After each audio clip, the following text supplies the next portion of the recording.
What's up, Taiwan? I'm Jaime Ocon with news from here in Taiwan and around the world. Global leaders have arrived in Japan for the start of the G7 Summit, with China and Russia set to dominate the talks. James Chater reports from Hiroshima. World leaders are touching down in Hiroshima, Japan for this year's G7 Summit. Japan's hosting the meeting for the first time in 7 years, and friction with its neighbour China is set to dominate discussions. Beijing is a key trading partner of every G7 member state. But China's growing influence has concerned G7 leaders, and at this summit, they want to find a unified approach to that challenge. A lot of the focus right now within the G7 is more on how to counter Chinese economic coercion. The G7 is made up of 7 of the world's most advanced economies, which together account for more than a quarter of global GDP. The EU also attends G7 meetings. This year, several other countries have been invited, including South Korea, Australia, and India. The G7 meeting in Hiroshima, where nuclear weapons were used for the first time in history, is a potent symbol of when geopolitical tensions get out of control. This year's summit takes place as regional concerns grow over the fate of Taiwan, the democratic country which China claims as its own. In the last 9 months, Taiwanese President Tsai Ing-wen has met with 2 US House speakers, both of which triggered days of Chinese military exercises around Taiwan. But the G7 agenda is stacked and includes Russia's ongoing invasion of Ukraine, its threat to use nuclear weapons, along with dangers posed by North Korea and extreme weather caused by climate change. Those items, plus broader concerns about China, could mean Taiwan is pushed further down the agenda. There are some countries, for example, that might be willing to consider, and there are such discussions underway behind closed doors, what kind of sanctions might be imposed on China if it were to use force against Taiwan. But I just don't think that that would be on the leaders' agenda. This is the first Asian G7 summit since 2016, and in that time, attention on this region has skyrocketed as US-China tensions have come to dominate global politics.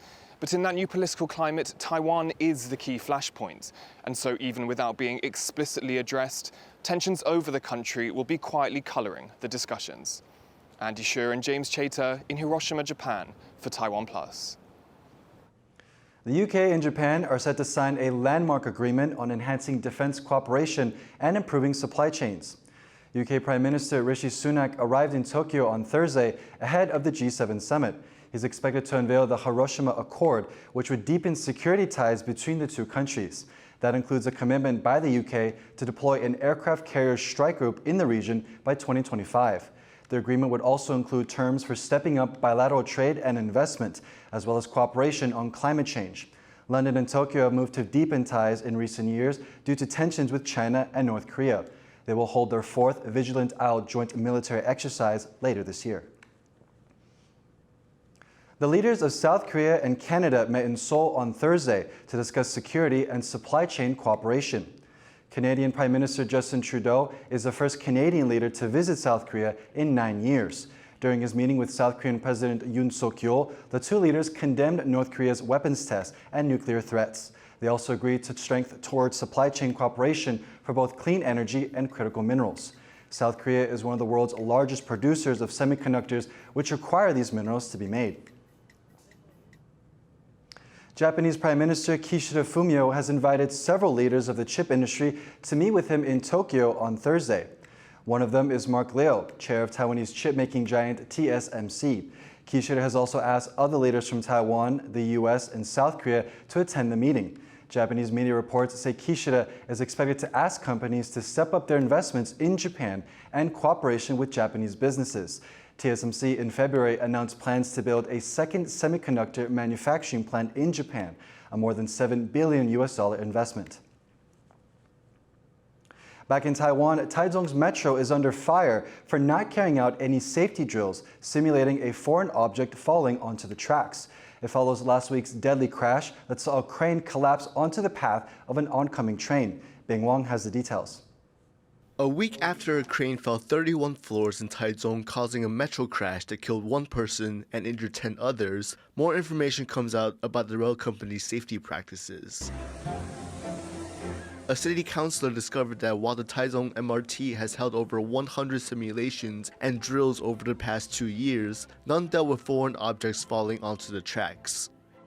我们发现，它竟然从来没有做过异物掉落、入侵轨道的这个演习，难怪今天在意外发生的时候，整个从行控中心到现场应变人员都没有办法立即来处理这件事情。Taizong Metro officials refuted the politician's findings. 去年在9月24号，我们执行了列车障碍物侦测的演练。那今年的4月8号，我们针对地震之后产生的障碍物做了演练。所以这1-2年，我们都陆续做相关的演练题目。One of Taizong's former representatives to the Legislative Yuan, Chen Bo-wei, aired his doubts online. He said under the current regulations governing construction of public or private buildings and advertising structures along rapid transit routes, construction is prohibited within 6 meters of rapid transit routes. The crane boom that caused the accident in Taizong measured about 40 meters. Its radius of rotation covered the track, which is clearly illegal. Chen concluded that the constructor and the Taizong city government, which reviewed the construction permit, are both responsible. As local and national investigations into the crash continue, the Taizong Metro said it will review its current standards and procedures, and will hold another drill simulating obstacles on tracks to strengthen contingency responses. Lian Lian and Bing Wong for TaiwanPlus. A bank employee has been detained for allegedly helping launder money for a fraud ring. The suspect, who works for China Trust Bank, is accused of increasing the transfer and withdrawal limits of the fraud ring's account. On Wednesday, a court in New Taipei ordered that the employee be detained. The China Trust Bank says it will cooperate with the authorities' investigation. Several fraud and kidnapping rings have been busted in Taiwan in recent months. Earlier this week, the government passed amendments to its criminal code, increasing the severity of punishment for fraud and human trafficking. Taiwan's health ministry is raising certain medical fees to discourage people from going to the hospital with minor complaints. Under the new system, an outpatient visit to a large medical center or hospital will mean a co-payment of around $25. The co-payment for a prescription will be capped at around $10. That's on top of an individual's monthly national health insurance payment. But at smaller local clinics, the consultation fee will remain the same at $5. The new changes will take effect in July at the earliest. Health Minister Xu Yuan says the change aims to free up doctors to attend to more serious cases. 对健保的财务的影响并不大了，大概30几亿而已了。推这一个部分负担的用意，主要是说看看能不能尽量来促成一个分级医疗，那大家不要小病就往大医院走。Taiwan on Tuesday opened its 3rd offshore wind farm. The Japanese, Australian, Taiwanese project is called the Formosa 2. Its 47 turbines are expected to power nearly 400,000 homes. The farm is part of Taiwan's goal to reach net zero carbon emissions by the year 2050. President Tsai Ing-wen says that the country will open 3 more farms this year. U.S. energy firms are following Taiwan and Japan with new floating solar panel projects. Laurel Stewart has more.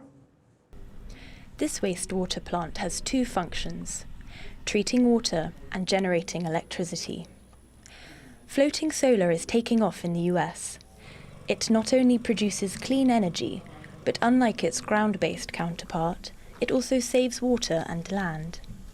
The idea is simple. Panels are attached to rafts that sit on the water. When placed in reservoirs, the panels stop water from evaporating, a significant perk for drought-stricken areas. Water also keeps the panels cool, which increases their energy output.